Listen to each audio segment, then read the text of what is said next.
आजपासून आपण पाहणार आहेत जगद्गुरू श्री तुकाराम महाराज यांची संत चरित्र मालिका। सर्व मंगलांचे मंगल अशा विघ्नहर्त्या श्री गजाननाचे आरंभी स्मरण करून संतश्रेष्ठ श्री तुकाराम महाराज यांच्या जीवन चरित्राला आरंभ करावा हेच योग्य होय। वक्रतुंड महाकाय सूर्यकोटि समप्रभ निर्विघ्नं कुरु मे देव सर्वकार्येषु सर्वदा। श्री संत तुकाराम महाराज हे श्री ज्ञानदेवांनी रचलेल्या भागवत धर्म मंदिरावर कळस होऊन शोभणारे श्रेष्ठ संत आहेत।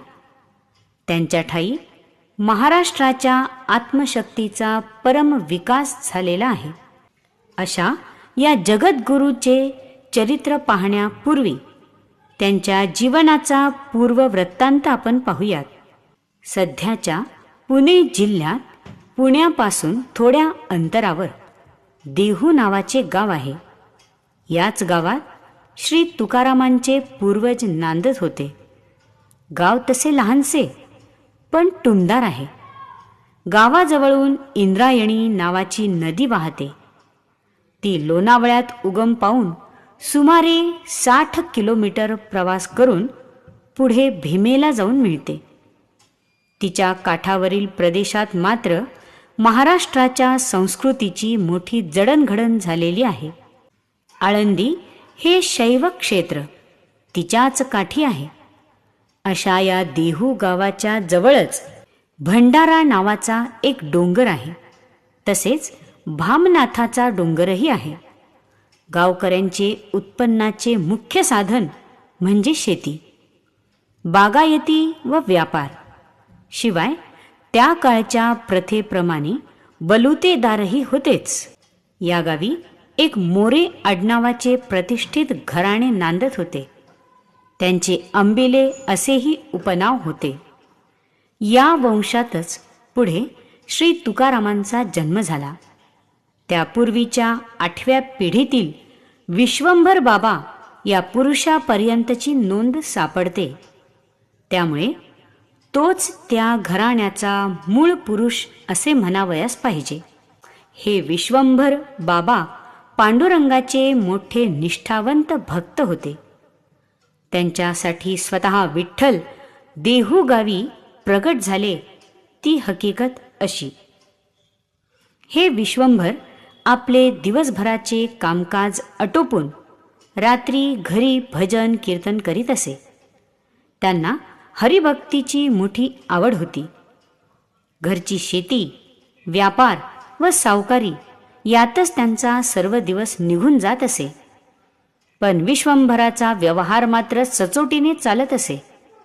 अशा तऱ्हेने काळ चालला असताना त्यांच्या आईने त्यांना घराण्यात पूर्वी चालत असलेल्या पंढरीच्या वारीची आठवण करून दिली व ती बंद पडणे बरे नव्हे असेही सांगितले।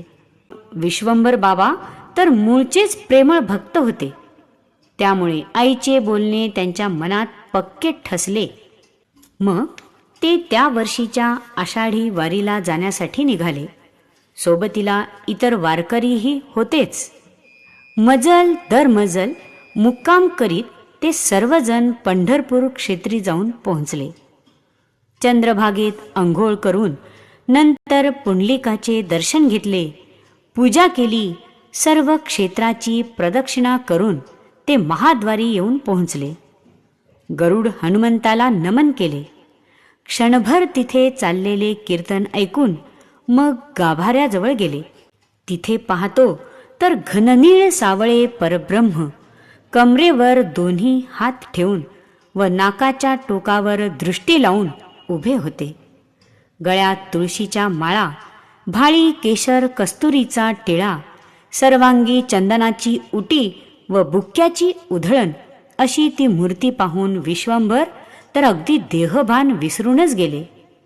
तिथून त्यांना हलावेसे वाटेना, पण मग दूर होऊन 5 दिवस पंढरीत राहून ते परतले. देहूला आल्यावर मात्र शरीर देहूत व मन पंढरपुरात अशी त्यांची अवस्था झाली. क्षणोक्षणी त्या पांडुरंगाची आठवण येत असे. त्या आठवणींनी त्यांचा गळा दाटून येई. पंढरीच्या रहिवाशांचा त्यांना मोठा हेवा वाटे. अशा मनस्थितीत काही दिवस गेले. मग मात्र त्यांना राहावेनासे झाले व ते नवमीला उठून दिवस रात्र प्रवास करून पंढरीत जाऊन दाखल झाले. पंढरीत येऊन पोहोचताच विश्वंभरांची अवस्था अशी झाली की जणू माहेरी आलेली सासरूवाशीण. लगबगीने त्यांनी स्नान वगैरे आटोपले आणि जवळजवळ धावतच ते राऊळात गेले. समोर विठ्ठलाची मूर्ती पाहून त्यांनी त्यांच्या पायांना मोठ्या प्रेमाने मिठी मारली. त्यांचे देहभान हरपले. नंतर भानावर आले तेव्हा ते उठले. मागे वळून पाहत तो बाहेर आले. दशमीला एक वेळ, एकादशीला संपूर्ण दिवस उपवास केला. कीर्तन भजनाचा आनंद लुटला. द्वादशीला पारणे केले. नंतर 3 रात्री मुक्काम केला. शेवटी निघतेवेळी पुन्हा मंदिरात गेले व देवापाशी जाण्यासाठी आज्ञा मागितली. त्यांच्या डोळ्यातून घळघळ अश्रू वाहू लागले. गळा दाटून आला. ते बोलले की देवा, आता तुझा वियोग होणार, मी तिकडे कसा राहू सांग. तेव्हा पांडुरंग म्हणतात, अरे मी तर सर्वत्रच आहे. इथेच फक्त आहे आणि तिथे नाही काय? जसा वारा सर्व विश्वाला व्यापून आहे तसाच मीही आहे. अरे दागिने काय, लगड काय, सर्वात सोने असते तसाच मी सुद्धा कणाकणात आहे. माझ्याशिवाय या ब्रह्मांडात काहीच नाही. आधी मीच आहे आणि अंत मीच आहे. साकार मीच आणि निराकारही मीच. इथेही मीच आणि तिथेही मीच. हा माझा ऐश्वर्य योग जाणून घे व देहूला परत जा. तेव्हा त्या विश्वंभरांनी उत्तर दिले की देवा, हे तुझे ज्ञान तुझ्यापाशी ठेवून घे. निर्गुण निराकाराशी मला काहीच देणे घेणे नाही. मला तुझे हे नयन मनोहर रूपच पाहिजे. नाहीतर भजन कुणाचे करू, अलिंगन कुणाला देऊ, कुणासमोर नाचू आणि कुणाचे गुणगान ऐकू, सांग ना. त्यावर पांडुरंग हसले व त्याच्या डोक्यावर हात ठेवून म्हणाले की अरे, तू जिथे व जेव्हा मला हाक मारशील त्या क्षणी मी तिथे असेन, हे माझे वचन घे. असे म्हणून देवाने स्वतः त्यांच्या कानात हरिमंत्र सांगितला व त्यांना निरोप दिला. विश्वंभराने मोठ्या जड अंतकरणाने पंढरपूरचा निरोप घेतला. पुढील भागात आपण श्री विश्वंभर बाबांच्या घरी विठोबा कसे येतात ते पाहणार आहेत. धन्यवाद.